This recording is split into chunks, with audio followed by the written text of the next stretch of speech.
hidden treasures of the 119th Psalm.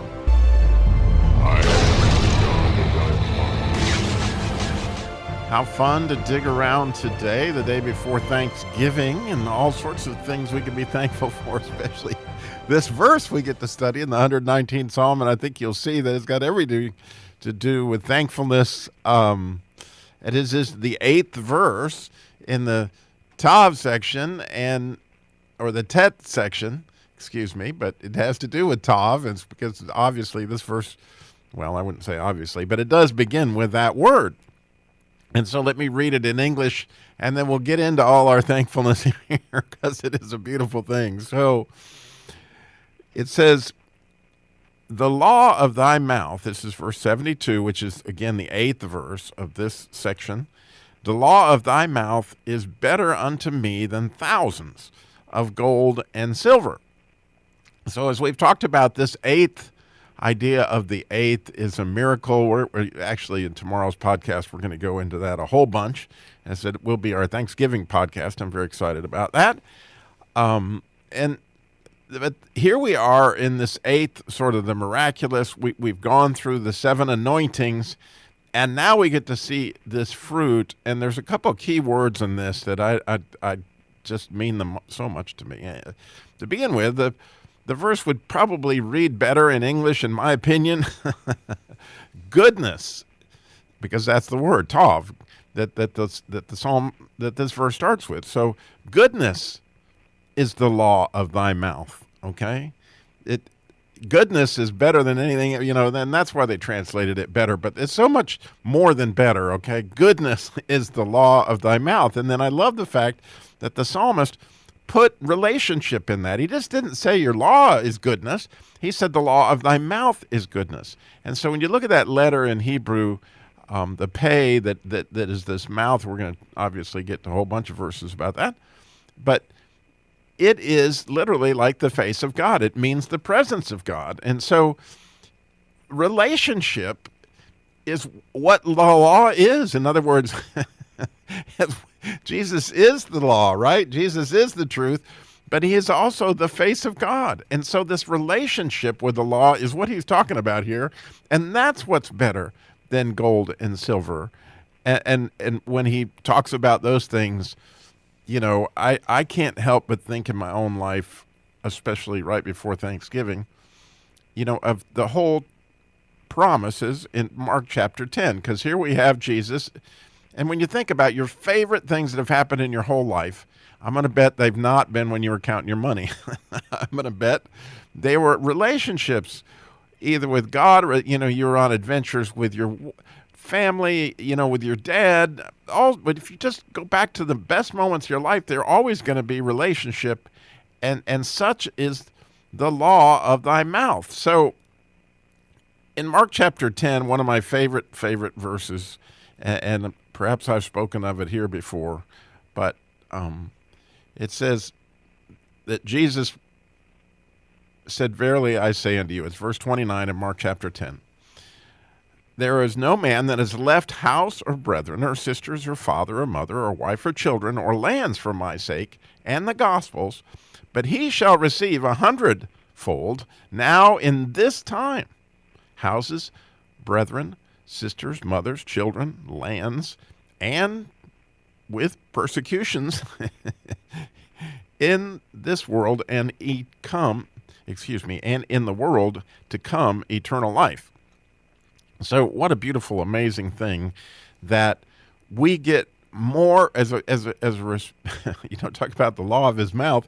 He's promising relationships with hundreds of mothers and fathers and sisters and brothers. But notice the goodness in the verse, right? Because we've been talking about it throughout the Tet section, right? Why is persecutions in here with all those good things? Well, persecutions are good. Remember, it was good that I was afflicted. And so it's amazing, isn't it? When you think about it, that Jesus gave us a little wink here when he says, this stuff's good. It's good, right? It's good that you're afflicted. It's good that you have these relationships. And those are the things that are better, right? The relationship with God himself, actually digging around in the Psalm, to me, is a relationship with Christ and getting to know him and getting to know these different faces of him as we dig around in these things. Well, when I think about Thanksgiving myself and the idea of relationship, I just came back from a boot camp this week where I had a chance to be with about 37 different guys that were in relationship, seeking the heart of God and seeking, actually on a treasure hunt, to get a good look at what God looked like so we can get a better look at what we look like. But it's hard to even explain. Like there was a couple guys. One came from Kentucky, and his brother-in-law was in Ohio, so they were just on either side of the Ohio River there, apparently.